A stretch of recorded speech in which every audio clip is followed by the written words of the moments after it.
commence là. Ok, Alors, bonjour, on commence là le cours avec la paracha de Vaïra. D'accord? allons-y. Allons-y.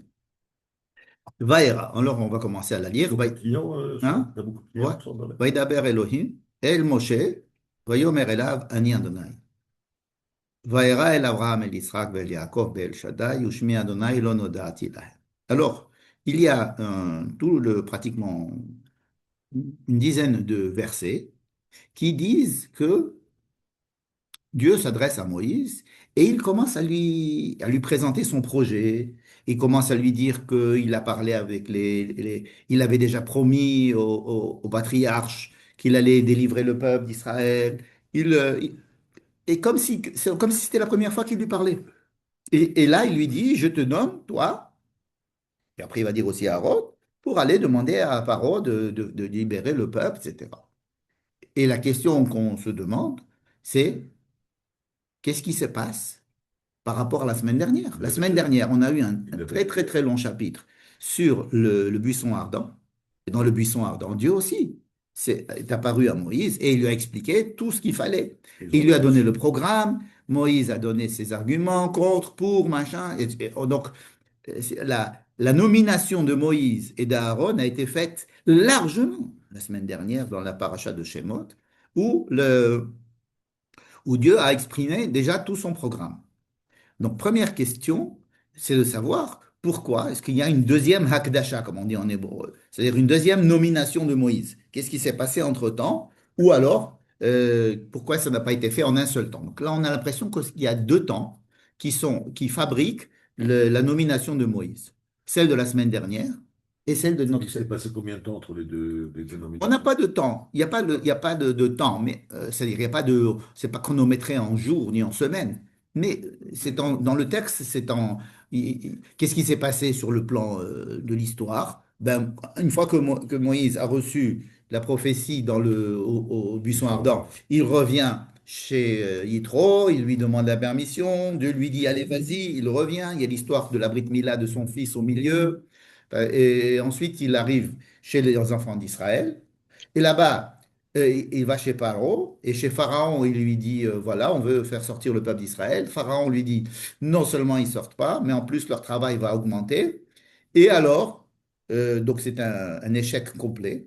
Et juste après, Moïse va dire à Dieu, mais pourquoi est-ce que tu as fait ça? נכון? למה הרי אותה לעם הזה? למה זה שלחתני, נכון? ומאז באתי אל פרעה דבר בשמך, הרע לעם הזה. C'est comme ça que ça finit la semaine dernière. C'est-à-dire qu'il est allé se plaindre à Dieu en disant, tu me donnes une mission, et là, le peuple d'Israël souffre un peu plus, et donc rien n'a marché. Et Dieu lui dit, calme-toi, tu vas voir. Il lui avait déjà dit la semaine dernière qu'il va endurcir son cœur et que ça ne marchera pas tout de suite. Alors, Il avait déjà dit ça.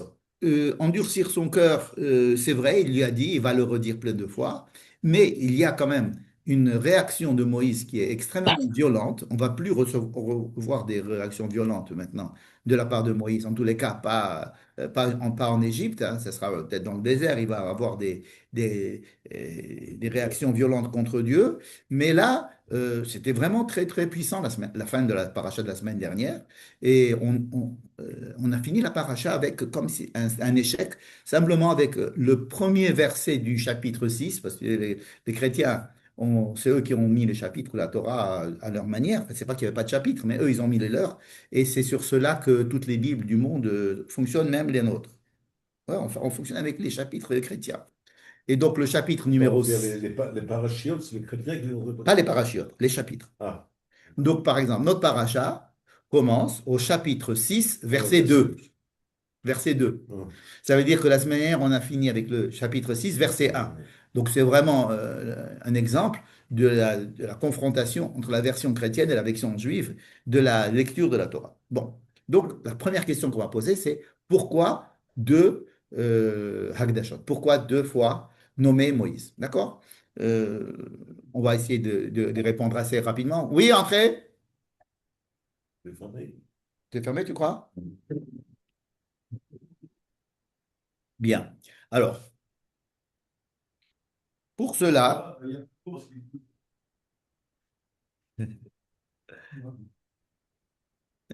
Ah, comment vas-tu? Ça va. Un Super. peu mouillé. Un peu mouillé. Bah, tu vas te réchauffer, on va te donner un verre de thé. Bah, Alors, on va essayer de monter dans le texte. Voilà. Qu'est-ce qui s'est passé? Euh, la question est simple, tu l'as peut-être déjà entendu de ma part. C'est pourquoi est-ce qu'il y a deux Hakdashot de Moshe? Pourquoi est-ce qu'il y a deux nominations de Moïse? Une, la semaine dernière, au mont Sinaï, c'est-à-dire dans le buisson ardent, et la deuxième, au début de notre paracha de Vaïra, où Dieu réexplique à Moïse ce qu'il a l'intention de faire et ce pourquoi il va l'envoyer, comme si c'était la première fois que Dieu parlait à Moïse à ce sujet. Donc, deuxième nomination de. Quand on fait attention à ce qui se passait dans le, dans le, dans la première, hein, pour essayer de comprendre ce qui s'est passé dans la première. On va essayer de faire ça rapidement. Dans la première, non, c'est-à-dire dans la semaine dernière, on est obligé de repartir dans la semaine dernière. Qu'est-ce qui s'est passé la semaine dernière? La semaine dernière, nous avons eu la description, c'est vraiment au chapitre numéro 2, c'est vraiment au début. Dieu dit, non, la Torah nous raconte ce que Dieu pense. Alors il y a écrit que Vahi bayamim ha'arabim hahem, vayamot melech Misraïm, vayanchu bnei Israël mina avoda. Alors là, on dit que le peuple d'Israël a crié et Dieu a entendu. Et il y a quatre verbes. Vaishma Elohim et Nakatam, Dieu a entendu leur doléance. Vaïskor Elohim et Berito et Abraham et Israël et Yaakov. Il s'est souvenu qu'il avait fait une promesse au patriarche. Troisièmement, Vayar Elohim et Béné Israël, Dieu a vu la situation des Juifs. Quatrième, Vayeda Elohim, Dieu a su. Alors, ça, il y avait le Pessah, les quatre choses de qu'est-ce que, Pessah. non, attends, Ah, ça, va revenir. Ça, ah, d'accord. on va y arriver aux quatre verbes de Pessah. C'est pas cela. Mais ici, il y a donc quatre verbes. On ne va pas étudier. Mais il se trouve que juste après, quand Dieu va aller parler à Moïse et au buisson ardent, il va lui dire, tu sais, Ra'or ha'iti et oni bene Israël, asher b'Mitzrayim. J'ai entendu ce que il va dire à Moïse. Dieu dit à Moïse, j'ai entendu que le peuple d'Israël souffre. Et j'ai vu que le peuple d'Israël souffre. Vegam tza'akatam shamati, et aussi j'ai entendu leurs plaintes. Et troisièmement, ki yadati et machovav, je suis au courant des souffrances qu'ils subissent en Égypte. Qu'est-ce que vous remarquez? Il en manque. Il manque un. Il en manque un. Il n'a pas dit, il manque un, c'est le Vaïskor et Beriti. Pierre. Et Non, ça, Berito. c'est la semaine dernière aussi, c'est cette semaine, ces trois choses. Alors tout ça, c'est la semaine dernière. Je suis en train de répéter, de voir ce que nous avons déjà vu la semaine dernière concernant la présentation des choses de Moïse, de Dieu à Moïse au buisson ardent. Alors que nous savons qu'il y a quatre verbes, je peux les résumer en, disons, deux raisons profondes pour lesquelles Dieu veut faire sortir le peuple d'Israël. Un, c'est parce qu'il n'est pas possible de laisser ce peuple souffrir tellement. Et Dieu, il est clément et il répond à des prières. Et donc, il répond aux prières d'Israël. Ça, c'est une raison. Deuxième raison, il a juré aux Avot, c'est-à-dire aux patriarches, de les faire sortir. Donc, il y a deux raisons. Or, lorsqu'il va parler à Moïse, il ne va donner que une seule raison. Une raison. J'ai entendu et j'ai vu et je sais toutes la souffrance de Béné Israël et c'est pour ça que je vais les faire sortir. D'ailleurs, c'est pourquoi est-ce qu'il dit ça à Moïse? Il ne lui dit pas qu'il va les faire sortir aussi parce que il a une promesse envers les Havot. Ça, il ne va pas le dire. Il ne va pas le dire à Moïse. Alors que nous, on le sait, la Torah nous le dit. Mais il ne le dit pas à Moïse. Et quand la Torah le dit quelque chose, il ne le dit pas à Moïse, ça, à ce moment-là? Non, quand la Torah le dit, elle nous Oui, le dit à nous. Elle nous dit, Vaishma Elohim, oui. Ah oui. Vaïskor Elohim. Et après, quand il parle à Moïse, il lui dit, Chaor Haïti, Vetzakatam Shamati, Kiadati et Machova. D'accord? Ce qui fait que Moïse, que nous avons décrit jusqu'à présent comment? Comme un monsieur qui est Égyptien. très sensible à la souffrance des autres. Vous vous rappelez? Je sais. Il avait dit, on avait vu trois histoires de Moïse qui disait qu'il a délivré un juif qui était frappé par un Égyptien. On a vu qu'il était frappé par un juif qui frappait un autre juif, ou après par des bergers pas juifs qui frappaient des filles midianites. Donc tout cela a fait que Moïse est intervenu. Il est intervenu pourquoi? Uniquement parce qu'il est sensible à la souffrance des gens et à l'injustice qui est faite. Et donc, il est prêt à intervenir, n'est-ce pas? Donc, Dieu lui dit, toi, homme Moïse, qui est sensible à ce problème, voici les raisons pour lesquelles j'ai décidé d'intervenir. C'est parce que moi aussi, je suis sensible. Et moi aussi, je ne veux pas que le peuple d'Israël souffre plus que ça. Donc, je vais t'envoyer pour les délivrer. Ça, c'était la semaine dernière, n'est-ce pas? Le chidouche, c'est-à-dire ce qui se passe cette semaine, et qui n'était pas la semaine dernière, c'est que dans notre paracha de Vaera, j'essaye un petit peu de descendre, je n'arrive. Voilà, hop là, j'essaie de descendre, voilà.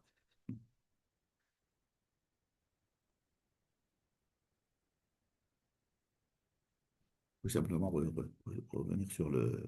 Parce que là, j'ai mis le texte pour les gens. Donc, qu'est-ce qui va se passer dans notre paracha de Vaera? Il va justement lui dire la deuxième raison pour laquelle il va sauver le peuple. D'accord? C'est-à-dire, j'ai une promesse avec les vôtres.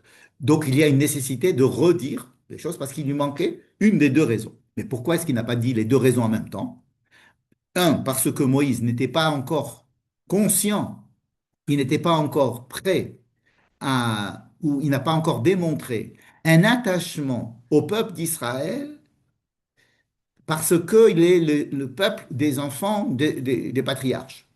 Il n'était sensible à la douleur d'Israël que parce que c'était un peuple qui se faisait massacrer par un autre peuple. Mais c'est tout. Alors, bien que ce soit ses frères, Il se sentait c'était, pas, il se sentait quand même. il se sentait, mais c'était sur le plan simplement de sa, de, pas sentiment, de sa morale intérieure, de sa force intérieure, de dire c'est une injustice, je dois combattre. C'est tout. Et alors, pourquoi ne pas lui dire? Parce qu'on ne peut pas encore informer Moïse tant il n'est pas porteur de cette C'est pour ça autre qu'il appelle ça. sensibilité. C'est pour ça qu'il appelle ça aussi son fils, peut-être.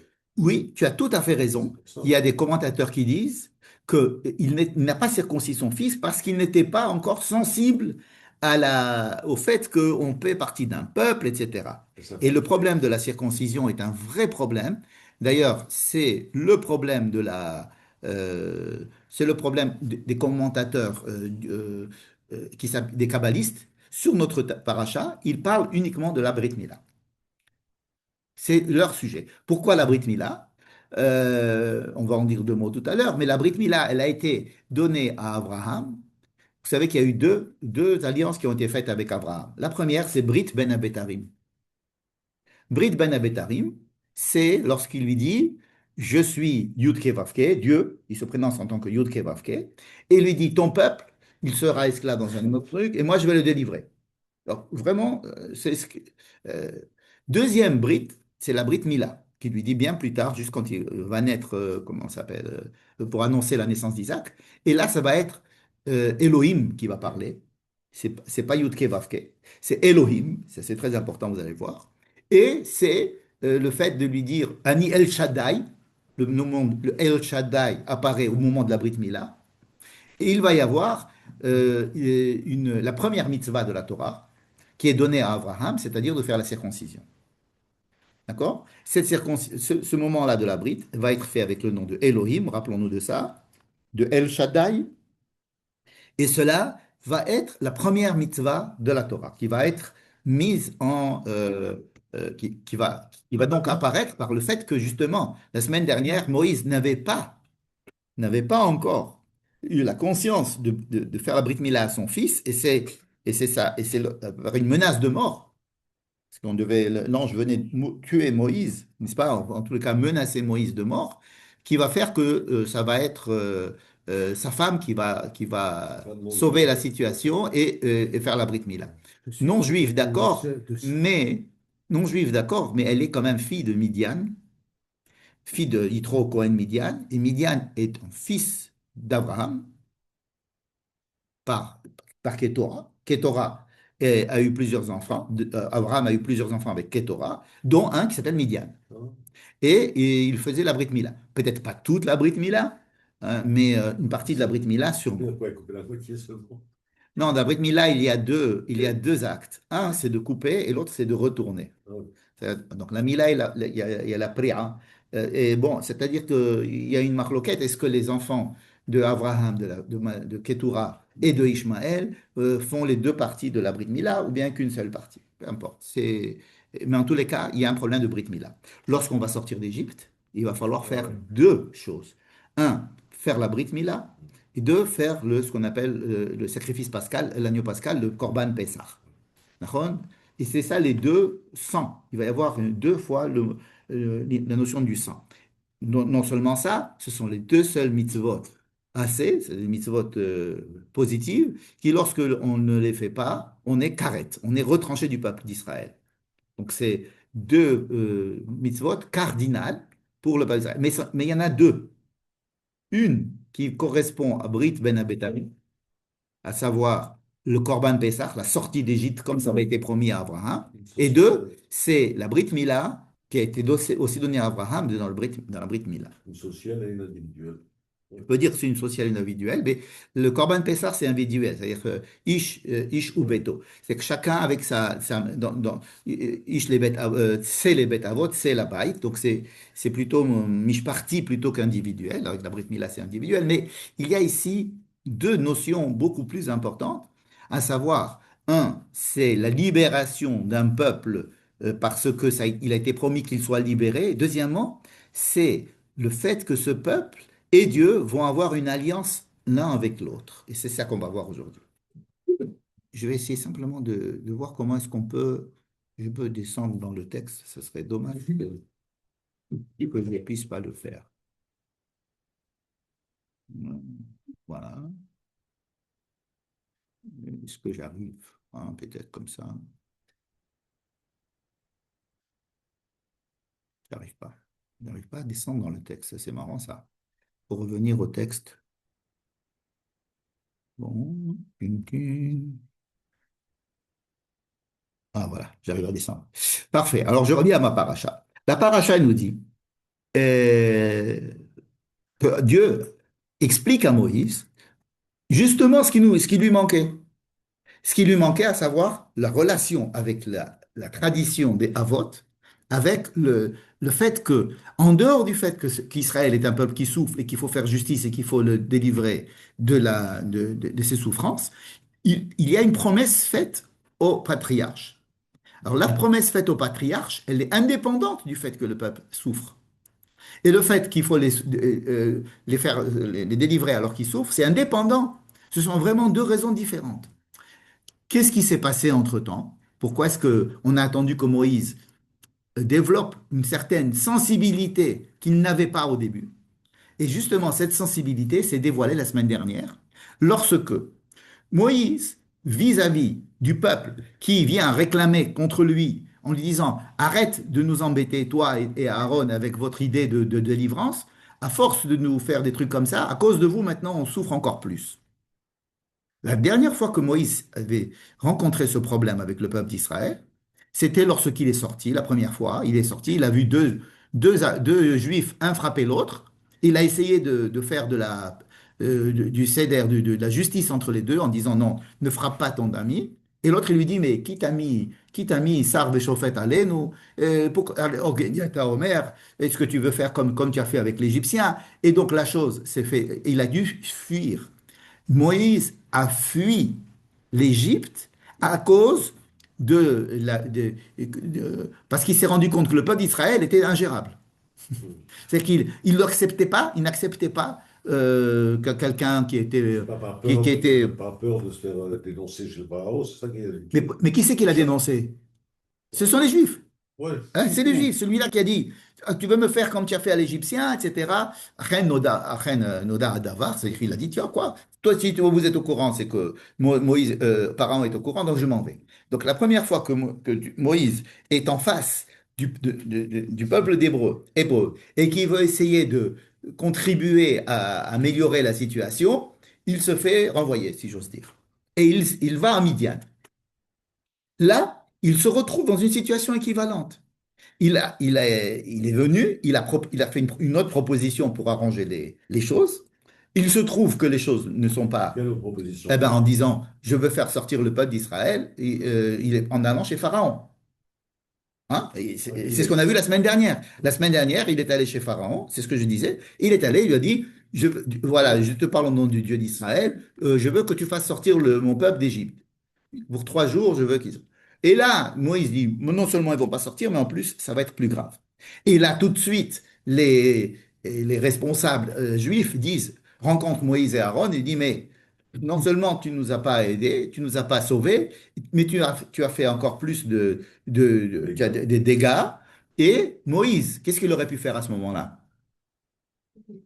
Il aurait pu faire la même chose que la première fois. Il aurait pu dire, vous avez raison, moi je Je m'occupe m'en plus de vais. vous, je m'en vais. Yes. Je m'en vais. Je me retourne à Midian. Ça fait déjà 2 fois que j'essaye d'arranger les choses. Ça ne marche pas. N'est-ce pas? Or, qu'est-ce que fait Moïse? De façon tout à fait bizarre, tout à fait surprenante. Moïse va prendre la défense du peuple d'Israël contre Dieu. Pourquoi on fait Parce qu'il va aller chez Dieu et il va lui dire, La mahare la amazé, la mazé shalachtan. ומאז דברך אל פרעה, הרע לעם הזה, והצל לא הצלת את עמך. Qu'est-ce que c'était? Pourquoi est-ce que tu fais tout ça? Tu ne fais tu ne fais que aggraver la souffrance du peuple. Or, cette prise de position de Moïse, elle est contre Dieu avec le peuple d'Israël. N'est-ce pas? Au départ, Dieu essayait de le convaincre de faire sortir ce peuple, alors que Moïse a dit, mais c'est un peuple indirigeable, ingérable, et puis ils m'ont remballé. Il lui dit, non, vas-y, vas-y quand même, parce qu'il souffre, etc. Il dit, bon, ouais, mais je veux pas. Il dit, vas-y, s'il te plaît, vas-y, vas-y, vas-y. Bref, il s'en va. Ok, maintenant, le peuple lui redit, maintenant, arrête de nous faire des problèmes, toi. D'où tu arrives, d'où tu viens, toi et ton frère, laissez-nous tranquilles. Tu fais que d'aggraver la situation. Moïse aurait théoriquement dû dire, OK, je m'en vais à Midian et je ne m'occupe plus de vous. Vraiment, d'ailleurs, je ne voulais pas le faire et on m'a obligé de le faire. Bon, maintenant, je relâche encore une fois la mission et je m'en vais. Or, qu'est-ce qu'il fait? Il va et il prend la défense d'Israël vis-à-vis de Dieu et il lui dit, mais qu'est-ce que c'est que c'est quoi ta manière d'agir? C'est quoi ton plan? Tu fais que aggraver la situation. Ça veut dire qu'il est d'accord avec le peuple d'Israël et il va se plaindre à Dieu. Et Dieu ne le réprimande pas trop. Hein, Vaidaber Elohim, hein, il a parlé, la Shon Kasha, hein, Vaidaber Elohim, Moshe.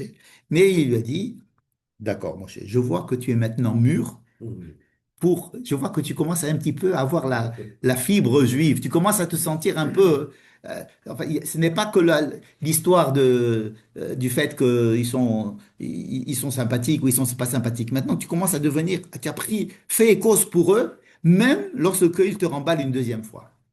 Donc, tu commences un peu à comprendre qu'est-ce que c'est qu'être juif.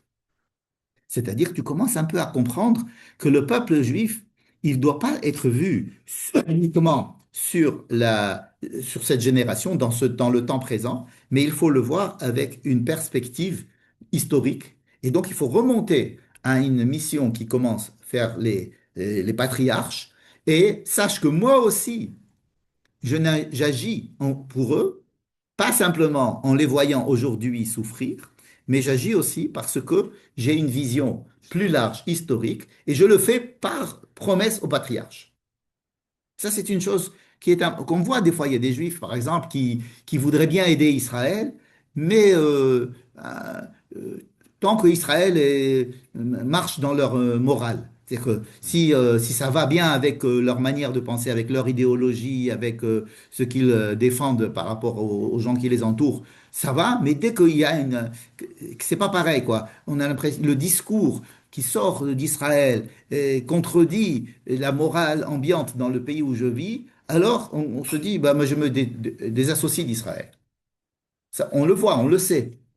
Et il y a par contre, il y a des gens qui, en ayant une expérience personnelle, en faisant un voyage en Israël, en ayant une histoire familiale, quelque chose qui va le toucher, quelque chose qui va il va taper sur une fibre intérieure dont il n'était peut-être pas tout à fait conscient, qui va le rattacher à quelque chose de bien, bien supérieur à la réaction d'aujourd'hui, à la réaction immédiate des Juifs. C'est que je me sens juif pas parce que j'aime les Juifs qui sont en face de moi, mais parce que je me sens juif parce que je suis relié au Havot. D'accord? Ça, Dieu a attendu que Moïse soit un peu plus conscient de cette chose-là, ce qui s'est passé la semaine dernière, à la fin de la paracha. Je ne dis pas que ce qu'a fait Dieu, c'était uniquement pour que Moïse réagisse comme ça, mais en tous les cas, ce n'est qu'après que Moïse ait réagi comme ça, en prenant la défense d'Israël complètement, que Dieu lui dit, bon, maintenant, je peux te donner la deuxième raison. Vaïskor, le verbe qui nous manquait, il va être dit maintenant. Vaïskor et beriti. Et il va lui dire, j'ai parlé à Abraham, Isaac et Jacob, et avec eux, lorsque je le disais, ils avaient compris que c'était quelque chose qui était euh, métahistorique, et que ils sont rentrés, ils ont adopté mon projet métahistorique sans voir les détails de comment ça allait se faire, avec qui, comment, etc. Et avec toi maintenant, il va falloir que je mette tout ça en place et je vais mettre les choses en place. D'accord? Voilà. Donc ça, c'est une raison que l'on peut donner pour laquelle il y a une deuxième nomination de Moïse, à part celle que nous avons vue la semaine dernière dans le SNE, je répète, c'est parce que la semaine dernière, il ne lui avait donné la raison de la sortie d'Égypte que parce qu'il fallait sauver un peuple qui souffrait, et Moïse était prêt pour cela.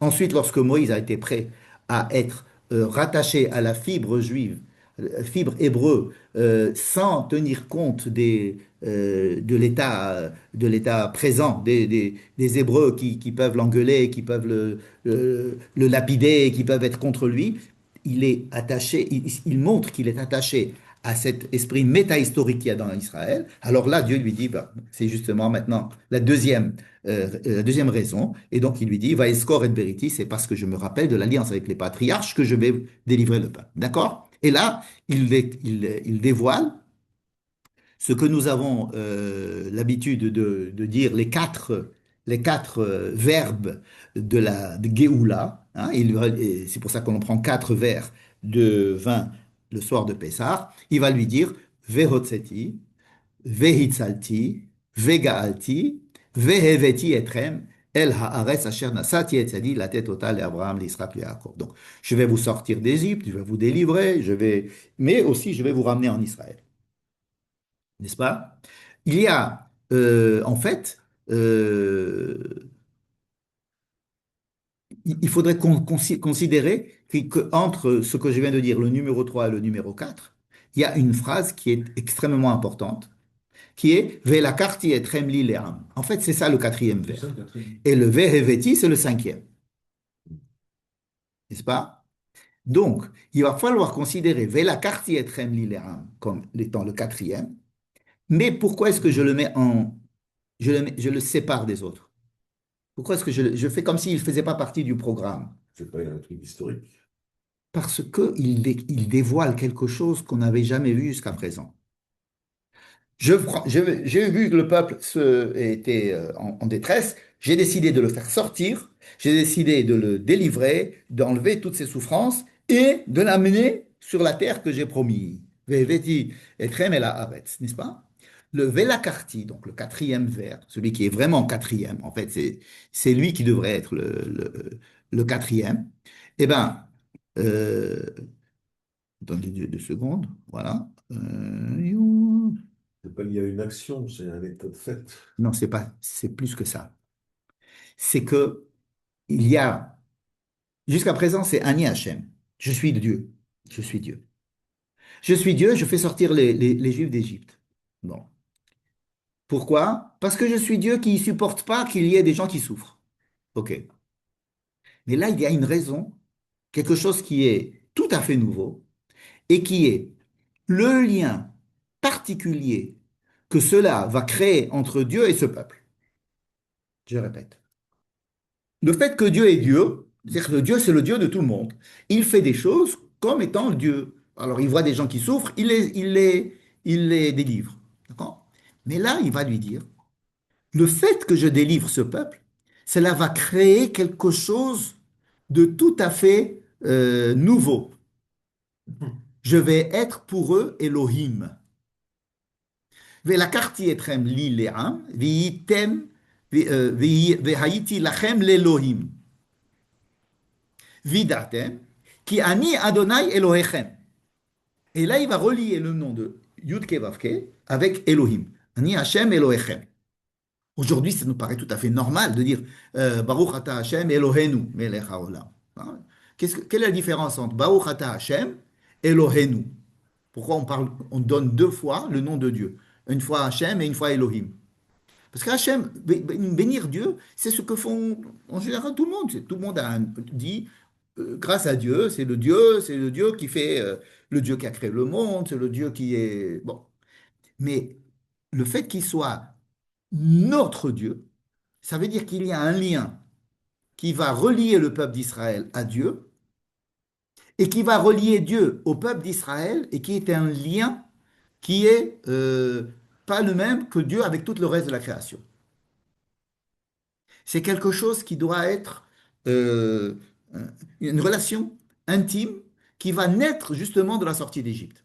D'ailleurs, à chaque fois, il y a écrit Ani Hashem, Ani Hashem, Ani Hashem. Et là, ça va être Ani Hashem Elohechem. Et c'est pas le contraire, c'est pas parce que Dieu pensait que Israël c'est son peuple qu'il va le faire sortir d'Égypte. Ben, jusqu'à présent, on ne pensait pas. Jusqu'à présent, c'était Dieu fait sortir le peuple d'Israël parce qu'il voit que c'est un peuple. Dieu fait du cédère dans le monde. Il voit des choses qui vont pas bien, il les Il a arrange. fait des promesses à Abraham, Israël, Ça, Jacob. c'est la deuxième. Il a, C'est grâce au il a fait, un lien terrible avec Israël, oui, avec les Havot. avec la vôtre. Mais il ne l'a pas dit encore aux enfants, aux enfants d'Israël. Ça n'est pas encore venu en Tachles. Là, il va dire à Moshe, ce que je viens de dire à propos de Moïse, qui reçoit une deuxième raison profonde pour laquelle le peuple d'Israël va sortir, c'est qu'il y a quelque chose de méta-historique qui les relie au... Ça va se traduire par le fait, cette fois-ci, que Dieu a demandé à Abraham de faire une Brit Mila, à inscrire dans son corps l'attachement qu'il a à Dieu. C'est que ça va être un signe physique. Il faut payer de son sang pour faire partie du peuple d'Israël. Cet attachement, c'est un attachement qui n'est pas logique, ce n'est pas un attachement qui est choisi, puisque ça va être fait à un âge où l'enfant ne choisit pas. Ça va être fait par un acte de violence qui n'est pas tellement expliqué. C'est un acte qui est méta-logique. Comme on a dit qu'il y avait une raison méta-historique, ça va être une raison métalogique. Mais c'est une raison qui va relier le peuple d'Israël à Dieu en disant, vous n'êtes pas un peuple comme les autres, vous êtes un peuple qui est directement lié à moi, et directement lié avec la... Ça veut dire que je profite de le fait que je vous fais sortir d'Égypte pour vous inscrire à l'intérieur de vous le fait que vous êtes relié à moi de façon maintenant presque concrète, corporelle, et quelque chose qui nous relie, vous et moi. C'est pas qui vous relie à moi seulement, c'est qui me relie moi à vous. Par exemple, lorsque il va y avoir des problèmes entre le peuple d'Israël et Dieu dans le désert, disons par exemple le veau d'or. Le veau d'or, c'est quand même quelque chose d'assez radical, du genre, on prend un autre Dieu. Ok. Dieu va dire, si c'est sur ce plan-là, je dois vous détruire. Ben oui, ben, c'est normal. Or, qu'est-ce que Moïse a bien compris, ce que Dieu lui a dit maintenant? Il dit, il y a une deuxième lien avec le peuple, Tu as c'est que promis, j'ai une promesse. tu la tiens pas. Non seulement c'était une promesse, mais mon nom, c'est-à-dire le nom de Dieu, est relié au nom d'Israël. Qu'est-ce que vont dire les autres? Voilà, c'est ça que ce qu'on dit les autres. C'est quand même un Ça argument. veut dire quoi? Ça veut dire que Voilà. ton nom, le projet divin, est relié au peuple d'Israël. C'est quand on va parler de Dieu, on va parler d'Israël. Quand on va parler d'Israël, on va parler du Dieu d'Israël. Il est très possible que lorsque l'on parle, les antisémites parlent d'Israël en voulant exterminer Israël, c'est contre le nom du Dieu d'Israël qu'ils sont là. Parce que, à part le fait qu'il y a que Israël, ce sont des personnes, des Juifs, bon, alors on va tuer, tuer, tuer, tuer. Non, mais ce que je veux tuer, c'est le Dieu d'Israël. Ça veut dire, c'est ça qui embête les Amalek ou les nazis, etc. C'est le Dieu d'Israël. Donc Moïse va dire, le fait, si toi tu décides de détruire Israël, c'est comme si tu détruis ton nom aux yeux des gens. Et ça, ça fait changer d'avis Dieu. Donc, ce qui donne la vidéo, c'est l'opinion que les goïms vont avoir de lui. Non, c'est pas mais l'égoïme, c'est son but. C'est quoi l'égoïme? C'est le monde. C'est les hommes. Dieu, il n'a pas fabriqué le peuple d'Israël n'a pas fabriqué le monde pour le peuple d'Israël. Je le détruis parce qu'il Quoi? va Qu'est-ce qu'il va détruire? le peuple d'Israël. Ok, mais s'il détruit le peuple d'Israël, étant donné qu'il s'est engagé, qu'il a mis son nom, Oui, c'est sa ça. garantie sur lui, Oui. hein, alors, dans ce cas-là, Plus personne n'y croit. l'intention de créer l'homme dans le monde, puisque c'est pour les hommes. Il n'a pas créé Israël, il n'a pas créé le monde pour Israël, il a créé Israël pour qu'il transmette un message au monde. Donc, le message et Israël sont reliés à partir de maintenant. C'est ce qu'il dit. Je suis votre Dieu et vous êtes mon peuple. Ça va dans les deux sens.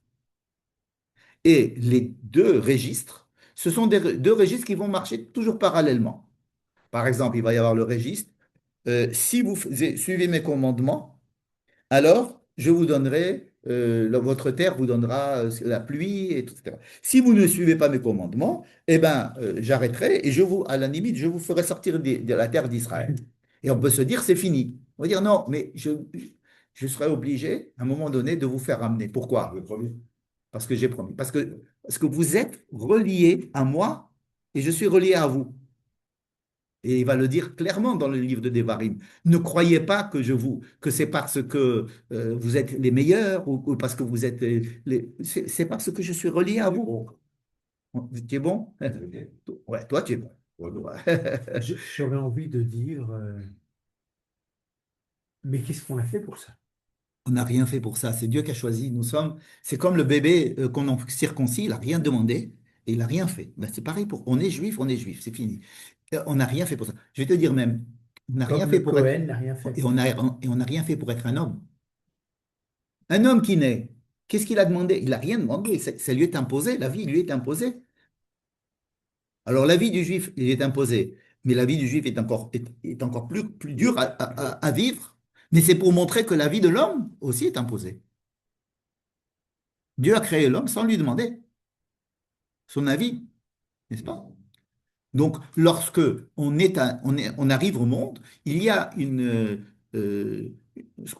comment, kafar alehem har kegigi, vous savez, le don de la Torah, les a obligés de prendre la Torah, comme il les a obligés d'être juifs, n'est-ce pas? Alors là, on a l'impression il leur fait une Torah, il les arrange parce qu'il va les faire sortir d'Égypte. Ah, merci beaucoup, n'est-ce pas? Donc tu nous fais une Torah. Mais en fait, c'est lui aussi qui se fait une Torah, parce qu'il délivre son peuple. Donc, le nom de Dieu, Yudke Vavke, c'est quoi? C'est le Dieu universel. Elohim aussi, mais Elohecha, Elohechem, votre Dieu, ça c'est quelque chose de tout à fait nouveau, qui apparaît au niveau individuel quand, à la Brit Mila, avec Abraham. Il va lui dire, tu vas faire la Brit Mila pour que je sois ton Dieu. C'est le Elohim et le El Shaddai qui va apparaître là, parce que je veux que tu t'inscrives.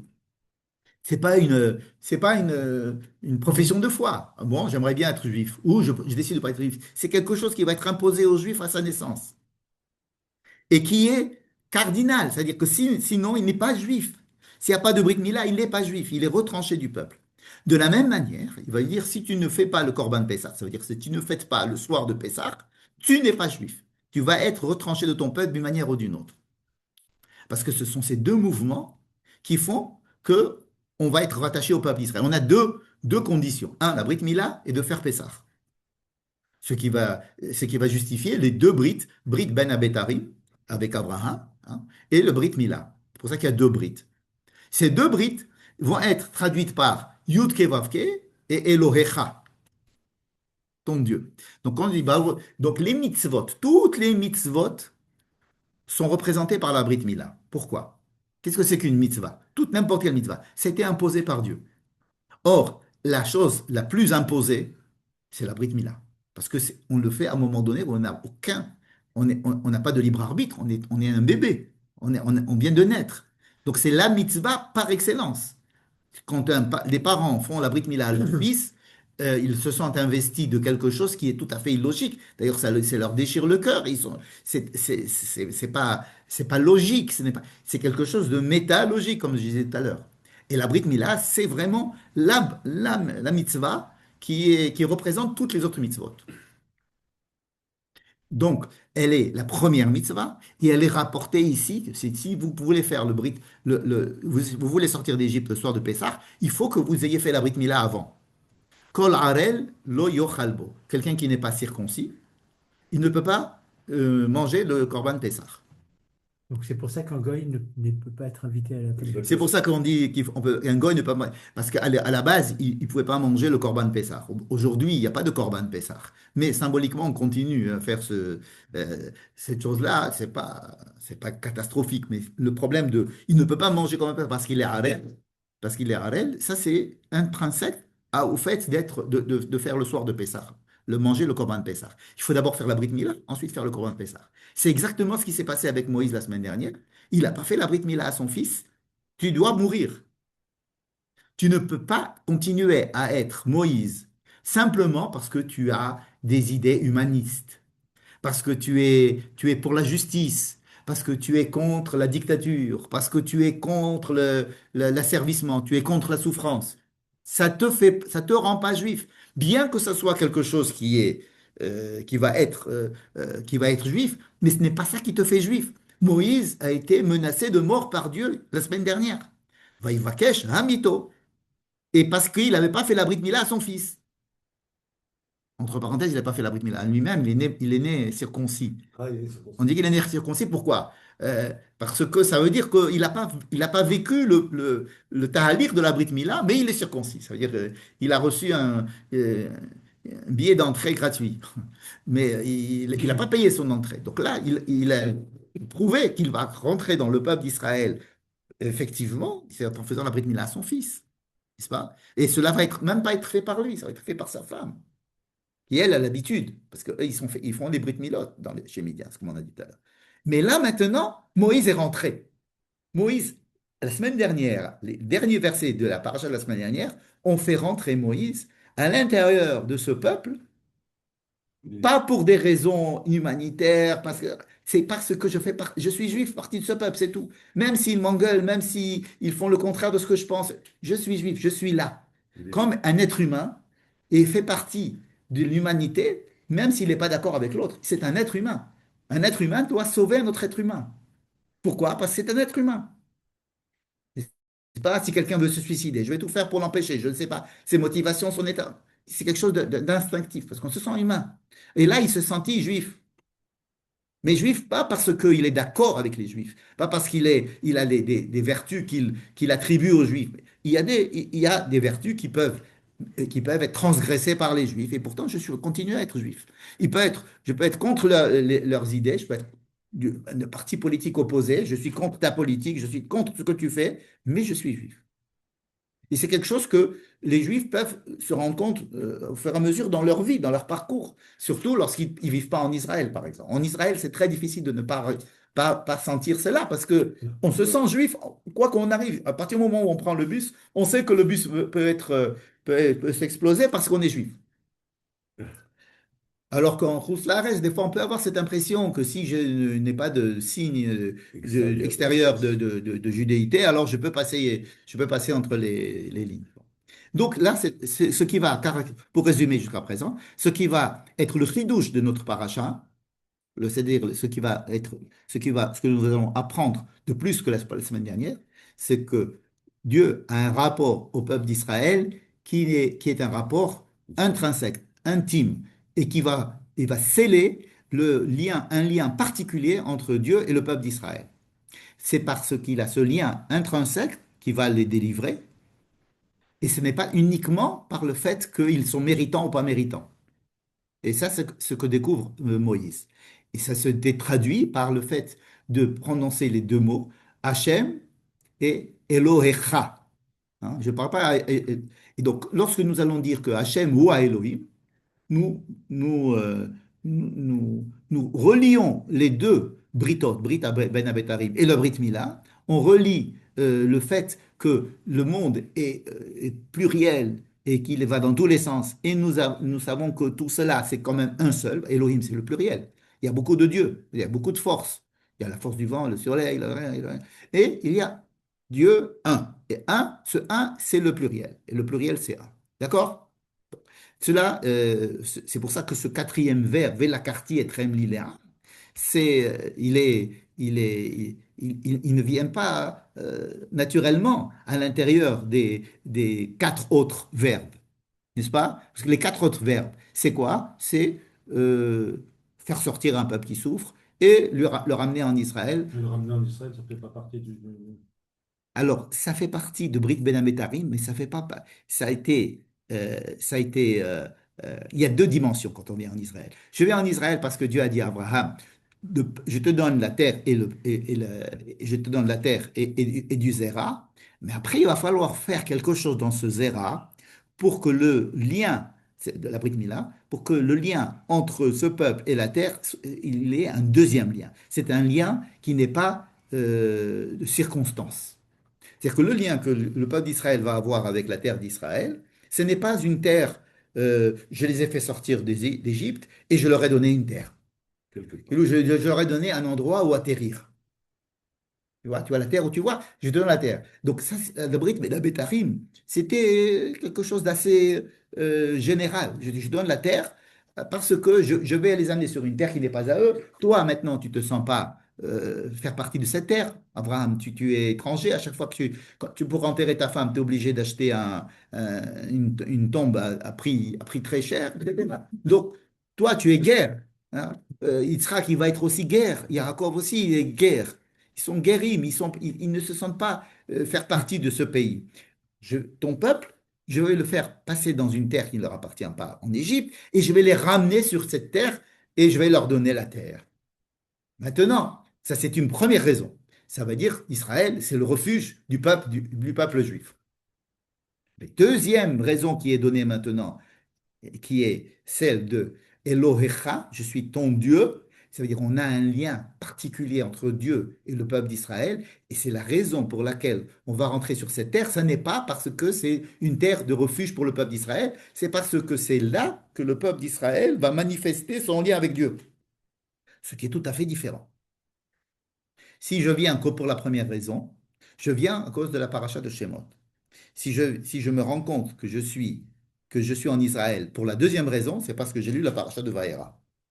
La paracha de Vaera, elle me fait découvrir, comme elle a fait découvrir à Moïse, elle nous fait découvrir que le rapport que nous avons n'est pas un rapport d'un peuple à sa terre. Ou bien la sortie d'Égypte n'est pas la sortie d'un peuple d'esclavage.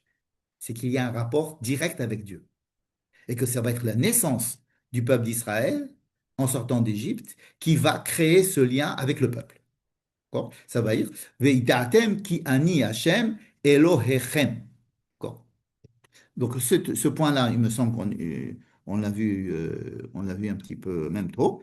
D'accord? Je voudrais passer à un deuxième point. Et comme vous savez, j'essaye toujours que ce soit un même sujet. Mais je vais faire un deuxième. On va prendre un deuxième texte de la paracha, du même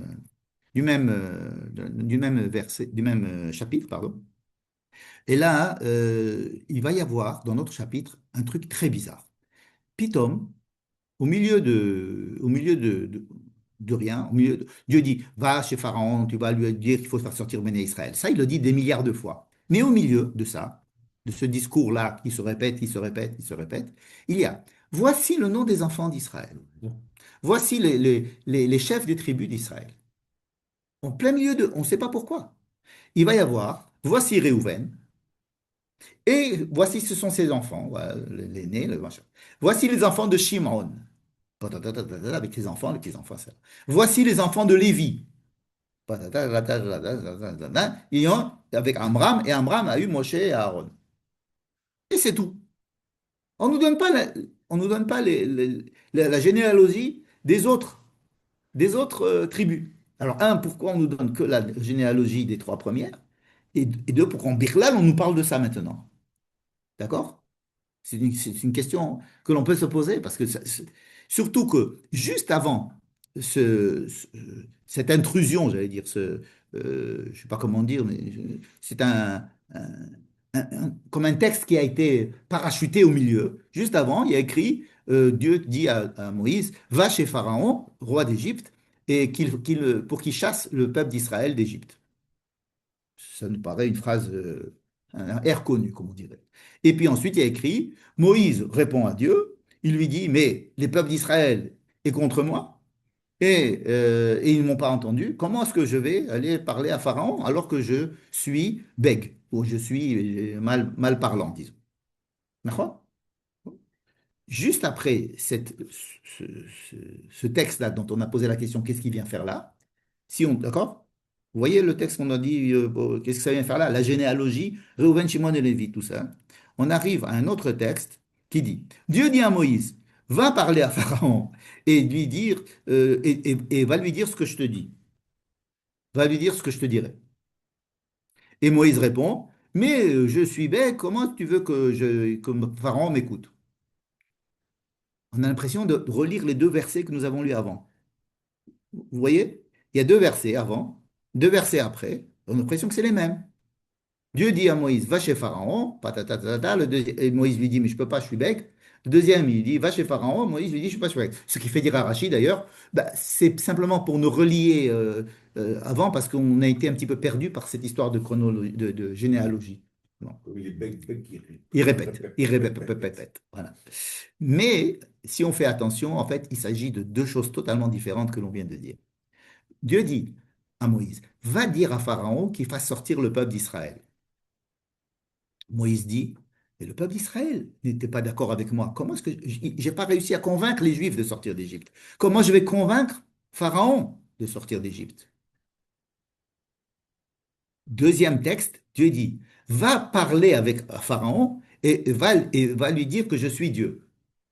Et Moïse dit, mais comment veux-tu que je parle à Pharaon alors que je suis bègue? Vous avez vu la différence? Là, ils disent que les Juifs ne vont pas le croire, et là, c'est le Pharaon donc il ne va pas le croire. Dans les deux cas, Pharaon ne va pas le croire. Mais au début, la première mission, c'était de faire sortir les enfants d'Israël d'Égypte. Là, c'est Et là, c'est pas du tout de faire sortir les enfants d'Égypte, C'est de reconnaître. c'est de parler de Dieu, le de Pharaon. faire d'incruster dans la tête de Pharaon l'idée de Dieu. Je relis. Vaïdaber Hashem el Moshe Lemor. Ani Hashem. C'est le leitmotiv. Ani Hashem. Daber el Paro Melech Mitzrayim. Va parler à Pharaon. Et kol asher ani dover elecha. Tout ce que je te dis. Il lui dit pas de faire sortir le peuple d'Israël. Va parler à Pharaon et dis-lui ce que je vais te dire. Et Moïse lui dit, mais toi qui as créé le monde en parlant, toi qui est le verbe même, tu veux que je sois ton représentant alors que moi je ne sais pas parler? La première raison, c'était Moïse disait, je n'ai pas réussi à convaincre Israël. Comment je vais convaincre Pharaon? Ici, c'est, mais comment je ne sais pas parler? Je vais parler en ton nom, toi, le créateur du monde, par la parole. Et là, on découvre qu'il y a en fait deux missions que nous allons retrouver pendant toutes les parachiotes, qui sont, un, faire sortir les enfants d'Israël, deux, savoir que je suis Dieu. Qu'est-ce que ça veut dire savoir que je suis Dieu? Alors ici, c'est de faire savoir à Pharaon. Va dire à Pharaon que je suis Dieu. Et Moïse va aller chez Pharaon, il va dire, mais je ne sais pas qui est Dieu. Il dit, oh, je vais te montrer ce que c'est Dieu. Toutes les 10 plaies qui vont être données, c'est pour que Pharaon comprenne que Dieu est Dieu. Qu'est-ce qu'on en a, excusez-moi, à faire que à Pharaon comprenne ou ne comprenne pas? Pharaon, il ne va même pas inscrire ça sur ses planches dans son tombeau. Peut-être que oui, peut-être que non. Peut-être que c'est ça la révolution qui passe de Aton à Amon. Hein, vous savez qu'il y a une révolution De Ammon à Athon. Amon à Aton, et après ils sont revenus ensuite à Amon, le fils. Ça s'est passé justement autour de cette période-là, peu importe. Dans tous les cas, il y a ici quelque chose qui n'est pas évident. Convaincre Pharaon n'est pas le but de l'histoire. C'est un moyen de convaincre quoi? De convaincre qui? Les Juifs en Égypte, ou les Juifs qui lisent la Torah. De convaincre les Juifs qu'il est chassé. Parce que les Juifs, à l'époque, ils sont en Égypte, mais pour eux, Pharaon, c'est Poutine. C'est le Poutine des Russes. C'est-à-dire que c'est notre sauveur. On ne peut pas imaginer que Poutine fasse quelque chose de mal. Donc, Pharaon, c'est le Poutine de la Mais Russie. quelqu'un Vous en savez qu'au dessous début, de. au début les Russes, il y a beaucoup de Juifs russes en Israël qui sont pro-Poutine, quoi qu'il arrive. Oh oui. Mais pourquoi? Parce qu'ils ont été formatés, comme les Juifs en Égypte, que Pharaon, c'est le Pharaon. Donc, il va falloir faire sortir de l'Égypte du cœur d'Israël. C'est plus difficile de faire sortir l'Égypte d'Israël que de faire sortir Israël de l'Égypte. Mais il s'agit de la même chose. Parce que faire sortir les Juifs sans leur faire sortir l'Égypte de la tête, ça ne sert à rien. Ça va être des Égyptiens exilés. D'ailleurs, une grande partie va vouloir tout le temps revenir. C'est-à-dire que cette tentation existe jusqu'à nos jours, d'essayer d'être des Égyptiens et pas d'être Hébreux. Donc, toute l'histoire qui va se passer à partir de maintenant, c'est-à-dire toutes les 10 plaies, n'ont pas de but que pour expliquer au peuple d'Israël qui ils sont, qui est Dieu, pourquoi est-ce que Dieu, c'est mieux que Pharaon, et pourquoi est-ce que être égyptien, ça a des limites, et être hébreu, c'est d'être en relation directe avec le transcendant. Et donc être libre, ne pas être dépendant de quelqu'un euh, de terrestre. Et donc, ces deux missions, c'est faire sortir le peuple d'Israël d'Égypte. Et comme c'est dit joliment, au lieu de dire faire sortir l'Égypte d'Israël, alors on dit on va convaincre Pharaon. On va dire on va convaincre les Égyptiens que Dieu existe. En fait, c'est convaincre l'Égyptien qui sommeille en chaque juif que Dieu existe. N'est-ce pas? Donc, la première mission qui est donnée à Moïse, ça va être, va convaincre Pharaon. Et lui, il va dire, mais j'ai du mal, puisque je n'arrive pas à convaincre les Juifs de sortir d'Égypte. Comment je vais convaincre Pharaon? Il dit, t'inquiète pas, je vais t'aider. Et ensuite, il va lui dire, maintenant, tu vas parler en mon nom à Pharaon. Mais là, pour pouvoir passer de la première mission à la deuxième mission, qu'est-ce qui va se passer? Qu'est-ce qui va donner la possibilité à Moïse, la légitimité à Moïse de parler au nom de Dieu? C'est le fait qu'il est le fils de Amram, fils de Lévi, qui est le deuxième frère de Shimon, qui est le deuxième frère de Réhouven, qui est le fils de Jacob, qui est le fils de Yitzhak, qui est le fils d'Abraham. La généalogie s'arrête à Moïse et Aaron pour nous donner simplement la légitimité donnée à Moïse et Aaron de parler au nom de Dieu. C'est qui pense ça? C'est quoi qui pense ça? Oui. C'est intéressant quand même comme idée. C'est bien. Non, c'est pas que. Non, non. C'est un truc. Oui, oui, oui, oui. C'est connu. Oui, ça a été dit. C'est pas connu, ça a été dit. Un rabbin, le Rav Beck, je crois, il s'appelle. Je ne veux pas dire de bêtises. Euh, non seulement ça, mais dans la généalogie, il y a déjà ces deux notions. Dans la généalogie, il y a écrit, quand on arrive à Moïse et Aaron, il y a un passage qui m'a toujours surpris depuis que je suis petit. Ce sont eux, Moïse et Aaron, à qui Dieu a dit de faire sortir les Juifs d'Égypte. Et encore un autre passou. Ce sont eux qui ont parlé avec Pharaon.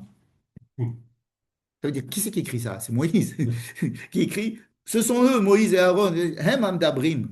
Parce que ces deux phrases, ce sont les deux phrases qui représentent les deux missions. La première mission, faire sortir les Juifs d'Égypte.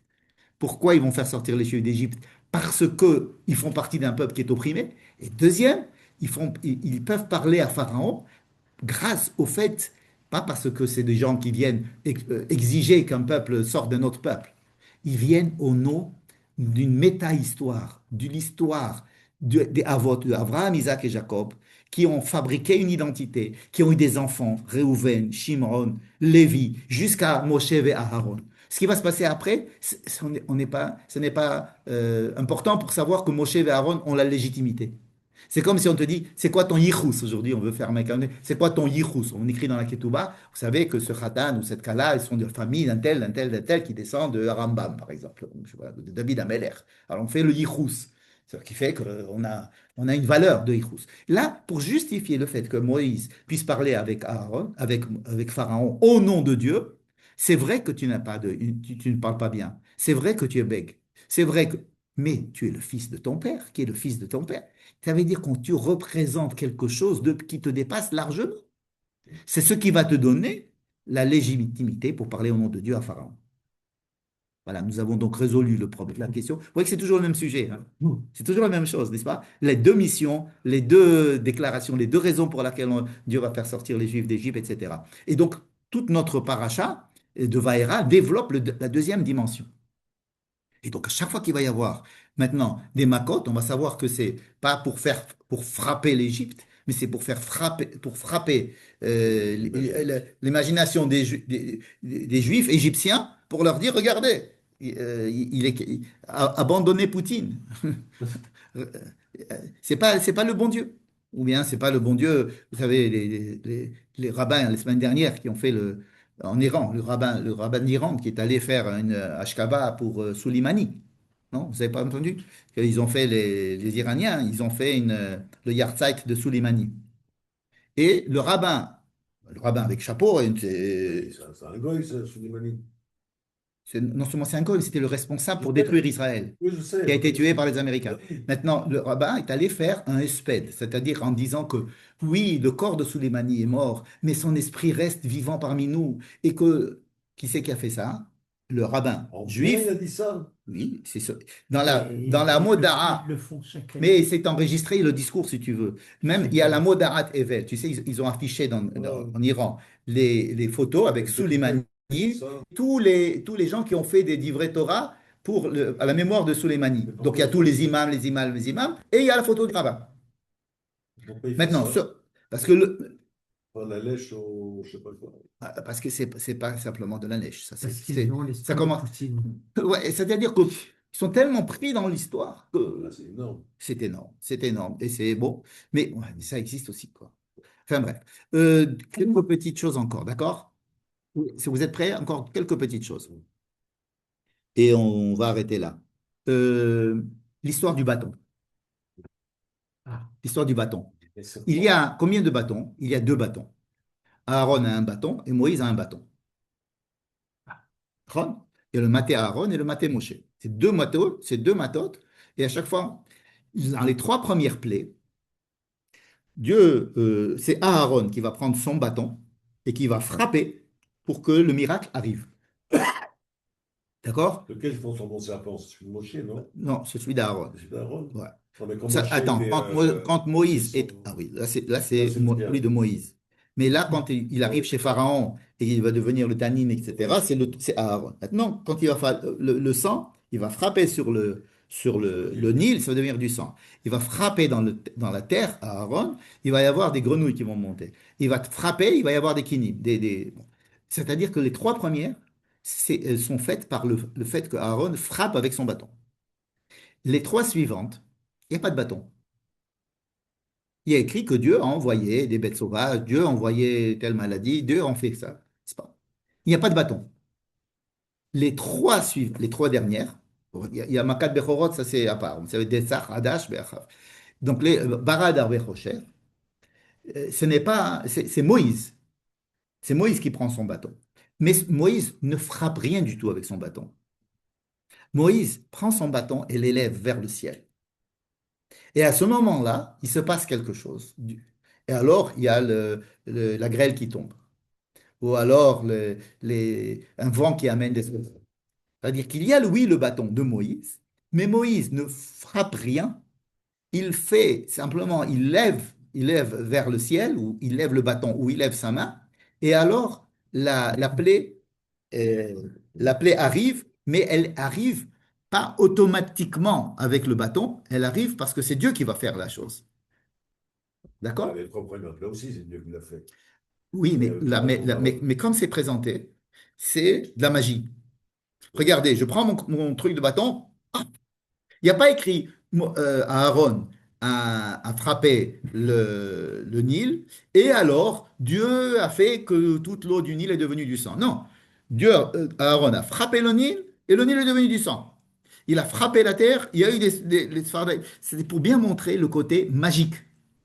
Alors, quelle différence il y a entre le bâton de Aaron et le bâton de Moïse? Ça va être la différence qui est entre les mots otot et moftim. Vous savez, on dit otot ou mofetim. Qu'est-ce que c'est que mofet? Mofet, c'est plutôt une preuve. un acte magique qui te prouve la chose. Regarde, j'arrive à faire quelque chose. Je prends mon bâton, paf. Les Égyptiens, ils étaient extrêmement forts dans ça. Et la première plaie, ils arrivent à faire pareil. La deuxième plaie, ils arrivent à faire pareil, mais ils n'arrivent pas à l'arrêter. Troisième plaie, ils n'arrivent pas du tout. Donc, c'est-à-dire les trois premières plaies sont faites par Aaron, le magicien, le Cohen, qui va se mesurer à la magie égyptienne. C'est-à-dire, on va voir sur le plan, qu'est-ce que c'est que, on va essayer de savoir, de comprendre qu'est-ce que c'est Dieu. Alors, premier stade, c'est de se dire qu'est-ce que c'est Dieu? C'est celui qui fait des miracles. C'est celui qui nous fait des choses qui sont plus grandes que nous. Et c'est comme ça qu'on a la perception de Dieu à l'époque. Donc, le Dieu des miracles, viens, on va se mesurer à lui. Pour vous, le Dieu des miracles, c'est les Égyptiens, avec les magiciens égyptiens. Venez, on va se mesurer. Ah, on fait pareil qu'eux. Ah, on est plus fort qu'eux. Donc, sur ce plan, déjà, on arrive, à un moment donné, les magiciens égyptiens disent, on peut pas, Itba Elohim. En ça, on n'arrive pas. Ça veut dire on va doucement, doucement essayer de démonter les conceptions, les paradigmes qui existent. Et ça, c'est Aaron le Cohen qui va le montrer avec son bâton de magicien. Lui, il fait des moftim. Il fait des moftim, ça veut dire des miracles, des trucs. Mais hôte, qu'est-ce que c'est hôte? Le signe. C'est un signe. Qu'est-ce que c'est qu'un signe? C'est pour nous dire, regardez, essayez de réfléchir à quelque chose de plus élevé qui est en rapport avec cette chose-là. Par exemple, Shabbat, c'est un hôte. Hôte, c'est-à-dire quand on fait Shabbat, cela nous invite à réfléchir différemment, réfléchir à un rapport avec Dieu, un hôte. Quand on met les téphilines, on ne prouve rien, on ne fait pas d'acte miraculeux. Pourtant, c'est appelé Veraya les hôtes. Ça veut dire que c'est censé nous renvoyer à quelque chose de plus élevé. C'est ça le hôte. Et ça, les hototes, ça c'est Moshe qui va le faire avec son bâton. Il va, les hotettes, comme on dit, hein, le Clignotant. clignotant, c'est un, mais hotette. C'est-à-dire, on fait un signe. Quand il lève le bâton, ce n'est pas du tout pour qu'avec ce bâton, il fasse un miracle. C'est pour qu'il fasse un signe d'élever le regard vers Dieu. Et c'est pour dire, regardez que Dieu va faire quelque chose. Et donc, nous avons trois. Un, c'est l'homme qui agit, qui fait des miracles.